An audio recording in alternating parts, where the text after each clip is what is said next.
Amém, Jesus. É para honra e glória do nome do Senhor. Não é porque nós sabemos cantar, não é porque Deus é maior, né? Eu gostaria de ler, que os irmãos ficassem em pé, em reverência à palavra de Deus, no livro de Mateus, no capítulo 15, o versículo 27. Nós vamos fazer a leitura e os irmãos acompanham aí na sua Bíblia, Mateus capítulo 15, versículo 21 a seguir, diz assim: a mulher cananeia. E partindo Jesus dali, foi para as partes de Tiro e de Sidom, e eis que uma mulher cananeia que saíra daquelas cercanias, clamou dizendo: Senhor, filho de Davi, tem misericórdia de mim, que minha filha está miseravelmente endemoniada. Mas ele não lhe respondeu palavra. E os seus discípulos, chegando ao pé dele, rogaram-lhe, dizendo: Despede-a, que vem gritando atrás de nós. E ele respondendo disse: Eu não fui enviado senão as ovelhas perdidas da casa de Israel. Então chegou ela e adorou-o, dizendo: Senhor, socorre-me.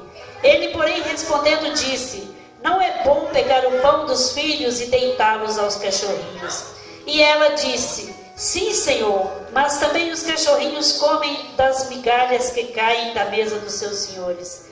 Então respondeu Jesus e disse-lhe: Ó mulher, grande é a tua fé, seja isso feito para contigo, como tu desejas. E desde aquela hora a sua filha ficou sã. Amém. Pode sentar, glória a Deus. Permanecer nos seus assentos.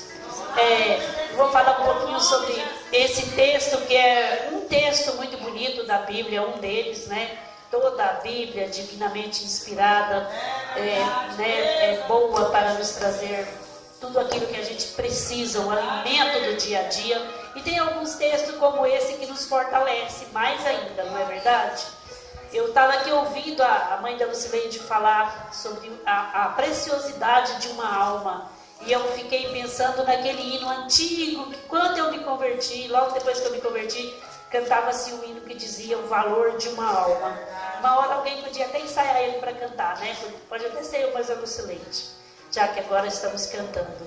Ele fala que uma alma tem muito valor, e ela tem mais valor do que o mundo inteiro, porque para Deus, irmãos, não importa se eu tenho isso, se eu tenho aquilo, para Ele o importante é que eu renda aos pés dele, que eu o adore em espírito e em verdade. Né? Verdade? Esse texto que nós acabamos de ler conta de uma mulher que estava desesperada. Só que ela não ficou desesperada em casa, não. Aí tem alguns verbos aí que mostram as ações dessa mulher. Primeiro ela saiu, depois ela clamou a Deus, depois que ela gritou e depois ela adorou, e aí ela recebeu. Então, se a gente observar a sequência desse texto, você vai ver que era uma mulher que ela com certeza já tinha ouvido falar de Jesus. Com certeza, para as bandas que ela morava, alguém já tinha dito: olha, tem um homem chamado Jesus por aí que curou 10 leprosos. E naquela época a lepra não tinha cura, né? Era só Deus mesmo que curava. Ela com certeza ouviu falar dos 10 leprosos que foram curados e que somente um voltou para agradecer. Com certeza ela tinha ouvido falar da multiplicação dos pães, né? Dos 5 pães e dos 2 peixinhos. Com certeza essa mulher já tinha ouvido falar alguns dos milagres que Jesus vinha operando por ali, naquela região. Inclusive aquele do endemoniado que estava no cemitério nu e que comia restos mortais, e Jesus chegou e mandou aquele demônio embora, e aquele homem ficou completamente restabelecido, né? Ela ouviu falar, e ela, vendo a filha dela já sem cura, não tinha mais onde procurar recursos. O texto bíblico não fala, mas eu penso que aquela mulher já tinha procurado os recursos médicos, e com certeza os médicos já haviam dito que não tinha mais como fazer nada, porque aquilo não era doença que médico podia curar, né? Era uma doença espiritual. E então aquela mulher, ouvindo falar que Jesus andava por aquelas bandas, ela resolveu sair ao encontro de Jesus. E aí eu fico pensando nesta noite, quantos de nós também, ao invés de ficar em casa lamentando, chorando pelos problemas da vida que a gente sabe que todos nós temos, não adianta você falar para mim, não, a minha família é 100% maravilhosa, não tem problema, tem sim. Todos nós enfrentamos no dia a dia alguns problemas, algumas coisas que nós gostaríamos então de estar buscando a Deus para que Ele resolvesse. E muitas pessoas, ao invés de sair à procura de Jesus, preferem entrar em depressão, se acomodar e começar a lamentar e dizer: Deus não está nem aí comigo, Ele não me ouve, Ele não vê que eu estou aqui precisando da ajuda dEle. Algumas pessoas dizem até assim: vou deixar de ser crente, Deus não está me vendo. E aí eu fico me perguntando, quando eu ouço isso, e poucos dias eu ouvi uma pessoa dizer que ia deixar de ser crente porque Deus não estava olhando para ela. E aí eu fiquei pensando, qual será o propósito dessa pessoa com Deus? Qual que será o objetivo de estar na igreja, né, irmãos? Porque nós não estamos aqui atrás de um carro novo, de uma casa nova, de um móvel novo. Nós estamos aqui atrás de quê? Quem sabe falar para mim? Aleluia, Jesus. Atrás da salvação. A irmã Divina respondeu muito bem. Se nós estivéssemos atrás de um carro novo, de uma casa muito bonita, nós estaríamos em outro lugar. Nós estamos aqui porque nosso objetivo é a salvação em Cristo Jesus, não é? É alcançarmos o dia, poder chegar diante de Deus, como a irmã Divina disse, não tem hora, nem momento, não está determinado assim, tal hora é fulano e tal hora é ciclano. Pode ser hoje, pode ser amanhã, pode ser a volta de Cristo, como a irmã Valéria disse, que a gente sabe que está chegando, e pode ser que nós então não vamos esperar a vinda de Cristo, vamos antes da vinda de Cristo. Nós temos que estar 100% preparados para a hora que nós tivermos que chegar na porta da entrada para o céu, Deus poder dizer: bem-vindo, entra no gozo do teu Senhor. E eu fico pensando que a pessoa que está na igreja à procura de bens materiais, irmãos, ele está completamente no lugar errado. Não é aqui que nós devemos vir buscar bens materiais. É levantar cedo e trabalhar. Posso ir para o meu trabalho, trabalhar e também estar preparada para ir para o céu, não é verdade?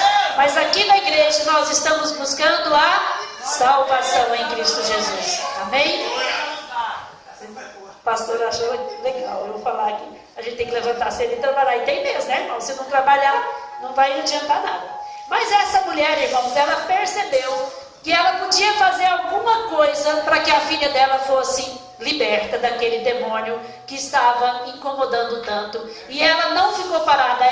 O que o texto disse? Ela saiu e ela chegou então perto de Jesus. E a Bíblia conta que ela clamou. Clamar é gritar. Mas o primeiro grito, Cristo não parou. Os discípulos disseram: Senhor, a mulher está clamando, ela está gritando demais, está atrapalhando. Para e ajuda essa mulher. E ele disse: não, eu não vou parar. Deixa ela, pode deixar. Não é bom que a gente pegue o nosso pão dos nossos filhos e jogue para os cachorrinhos. Mas aquela mulher continuou gritando, irmãos: Jesus, tem misericórdia da minha filha. Jesus, tem misericórdia da minha filha. Ela gritava, ela clamava, ela gritava. E quando ela ouviu Jesus dizer que não é bom que se pegue o pão dos filhos e joga para os cachorrinhos, ela não se sentiu humilhada. Quantos crentes se sentem humilhados, né? Ah, o pastor me humilhou. Meu Deus, eu estou chocada porque fulano me humilhou, fulano isso, fulano aquilo. Irmãos, se você se cair na primeira vez que alguém te machucar, você não vai conseguir ser crente nunca. A gente está aqui, nós somos seres humanos, nós somos carne, somos falhos. Não tem nenhum de nós, não adianta pensar que o pastor é santo, que não é. É carne, você também está cheio de carne, é falho também. Nós vamos mesmo machucar um ao outro. Tem até uma passagem, um texto que eu gosto muito, que fala do porco espinho. Eles, numa época muito fria, eles resolveram se encostar, se aconchegar um ao outro para poder esquentar. E o frio era tanto, e eles se encostaram e começaram a se machucar. muitos deles morreram com os espinhos uns dos outros. Então eles resolveram que aquela situação não dava para continuar e se espalharam, morreram de frio.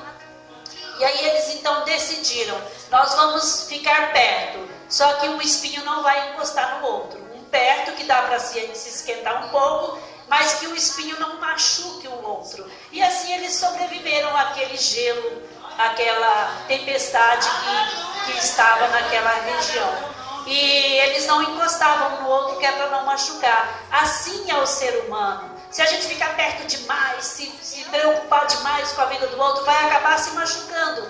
Mas e se a gente então ficar num espaço que dê para acolher o outro, para ouvir o outro, para enxergar o outro, para olhar no olho do outro, sem se encostar demais, sem se preocupar demais com a vida dele, nós vamos chegar lá e nós vamos sobreviver e com certeza chegaremos no reino do céu, não é assim? Mas aquela mulher então, quando ouviu Jesus dizer que não era bom que jogasse o pão dos filhos para os cachorrinhos, ela então se humilhou e disse: sim, Senhor, mas também os cachorrinhos comem as migalhas que caem da mesa do seu Senhor. E Jesus então, vendo a humildade daquela mulher, então ele levantou, ele não levantou, ele já estava em pé, ele disse: filha, seja feita conforme você está falando, que a sua filha fique curada, porque a sua fé te salvou. A fé daquela mulher foi tanta, irmãos, a humildade dela foi tanta que ela reconheceu que ela estava na frente de quem tinha poder. E aí eu te pergunto, nesta noite tão linda, você sabe a quem você está servindo? Você sabe o poder que tem Jesus, né? Esse Jesus tão lindo que a gente serve. Você já parou para pensar o quanto ele tem poder? O quanto ele pode te acolher nesta noite? O quanto ele pode pegar esse problema que para você está tão grande, que parece que não vai acabar nunca mais, mas ele pode tomar esse problema nas mãos dele, e como ele fez com aquela mulher que ele curou a filha dela, ele pode resolver o seu problema. Basta você fazer conforme disse esse hino que nós cantamos.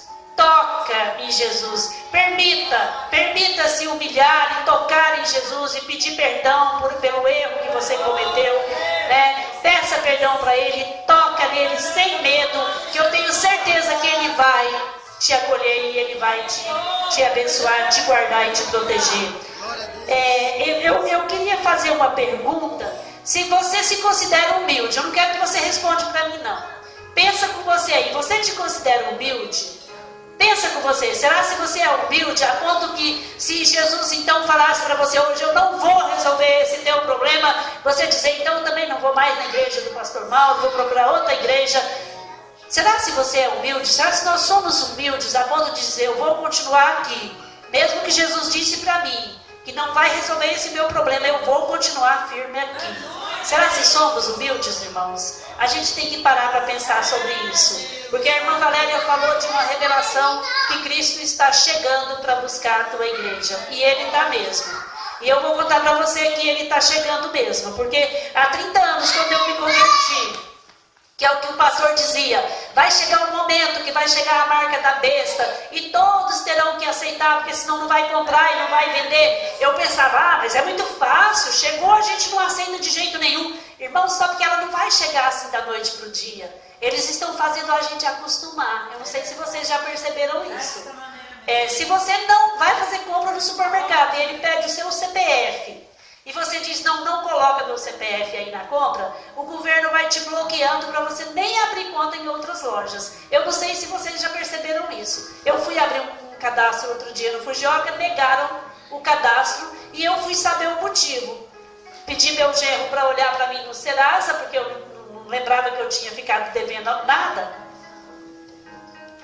Ele olhou e disse, não, o seu CPF está tranquilo, não tem problema nenhum. Aí eu fiquei encucada com aquilo. E eu fui saber de uma pessoa mais experiente. E ela me disse assim, você está colocando o seu CPF em toda compra que você faz? Como eu declaro imposto de renda, o governo sabe quanto que eu ganho, né, direitinho. E aí eu não estou colocando meu CPF nas compras de supermercado. supermercado, de loja. Eu digo, não precisa, porque isso é só um meio do governo controlar os gastos da gente. Aí eu não coloco o meu CPF. Por isso eles bloquearam, não me deixou abrir a conta. Não deixou eu abrir aquele cadastro, a loja, porque o meu CPF não está sendo colocado. Aí a pessoa me disse, olhou para mim e disse, você não está colocando o seu CPF. E eu disse, pois então não compro, porque eu não vou colocar meu CPF.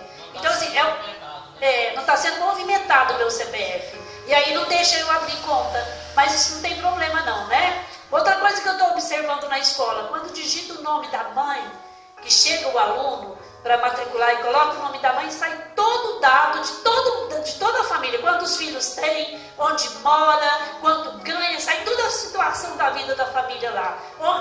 Qual escola o seu outro filho estuda, se você tem mais de um filho, se é menino ou se é menina, sai tudo, o endereço, tudinho. E aí eu fico pensando, uma maneira deles ir controlando a gente, que a hora que chegar a marca da besta, você nem percebe que você está entrando, né? Então a gente precisa mesmo, irmão, clamar a Deus, buscar, clamar, gritar por socorro, e não só pela nossa salvação, mas também dos nossos familiares, que muitas vezes não estão aqui e não compreendem isso, né? Então buscar a Deus, clamar a Deus é necessário. Essa mulher clamou a Deus, ela saiu, ela gritou, ela clamou, e ela depois fez o quê? Ela adorou a Deus, porque ela tinha certeza que Deus ia responder o pedido dela. Só porque ela teve que humilhar, que é o mais difícil, não é? Às vezes é tão difícil humilhar diante de Deus e dizer, Senhor, eu errei mesmo. Eu errei por isso e por isso e por isso, mas eu estou aqui para te pedir perdão. É difícil, mas é necessário, irmãos, a gente reconhecer que errou e pedir perdão a Deus. Amém?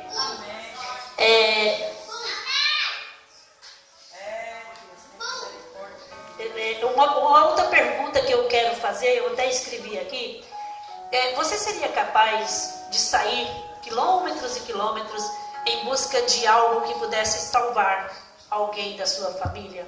De uma doença, ou então até mesmo a salvação de aceitar Jesus Cristo. Será que nós seríamos capazes, ou será que nós estamos tão acostumados com o conforto do dia a dia, que a gente diz assim, fulano não ouviu ainda, não aceitou Jesus ainda, mas eu não estou nem aí, ele que se vire, não é? Às vezes a gente fala, ele está lá, a minha prima está lá, ela não aceitou Jesus ainda, mas eu não estou me importando com isso, deixa ela. Não pode, irmãos. Nós temos que ter coragem de sair do lugar que estamos e ir, que seja quilômetros e quilômetros de distância, falar do amor de Jesus para um parente que ainda não aceitou Jesus como Salvador. Vamos fazer um compromisso nessa noite, fique de pé. Eu quero que você faça um compromisso de ir atrás de alguém que você conhece, de algum parente seu que ainda não ouviu falar de Jesus, ou ouviu, mas não deu importância, e você faça um compromisso agora de buscar essa pessoa, de ir atrás dessa pessoa e dizer, olha, eu vim aqui para dizer para você que se você morrer sem aceitar Jesus como seu Salvador, você não vai alcançar o céu. Vamos fazer esse compromisso? Todos nós temos alguém na família que ainda não fez esse compromisso, ainda não decidiu, né, seguir esse Deus tão maravilhoso que nós servimos. Amém? Vamos fechar os nossos olhos e vamos orar, colocando essa pessoa que você quer falar de Jesus para ele. Nesta noite você vai colocar essa pessoa diante dele. Amém? Pai querido, nesta noite tão linda, nós estamos na tua presença, meu Pai, e queremos, Deus querido, colocar diante de ti os nossos familiares que ainda não aceitaram a ti como Salvador. Meu Pai, que o Senhor nos dê coragem, Pai. Que o Senhor nos dê ânimo, meu Deus, de fazer como essa mulher fez pela sua filha, Pai. De ir atrás, Deus querido, daquele que pode nos socorrer. Daquele que pode, Deus querido, trazer a salvação até nós. Meu Pai querido, meu Deus, nos ensina, Pai, a falar do teu amor para as pessoas que ainda não te aceitaram. Pai querido, coloca o amor do Senhor no nosso coração pelas almas que estão por aí perdidas, Pai. Pelos nossos próprios parentes, meu Deus, que ainda não aceitou a Ti como Salvador. Meu Pai, eu coloco cada um deles diante de Ti. E eu te peço, meu Pai, me ensina a falar de Ti. Em nome de Jesus, eu te agradeço nesta noite. Amém. Amém, Jesus. Eu já vou devolver aqui para o Cileide, né, e agradecer pela oportunidade. Se eu não falei aquilo que os irmãos estavam esperando, me perdoem, mas eu falei o que Deus mandou eu falar. Porque por 3 vezes eu pensei numa mensagem, Deus me voltou aqui para falar dessa passagem que diz que a gente tem que se humilhar diante de Deus, como aquela mulher se humilhou. Então, se não era isso que você queria ouvir, me perdoe, mas foi o que Deus mandou falar e eu estou feliz, amém?